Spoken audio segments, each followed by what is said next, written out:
وقفت حروفي في ربوع بياني، وأتى القصيد بأروع الألحان، وفي أرض خير قد بادت مسجوعة بفرائد الأقوال والتبيان.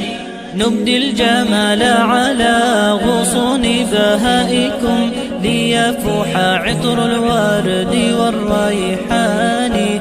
أمجاد قد أبدت جمالا خافقا، صنعت قلائد من جمال هاني. ومجدات بنت القصير قد سارت بالنور في الأنحاء والأركان، ولأجل أشواق الحروف تأنقت تحكي بها الفعل بالإيمان.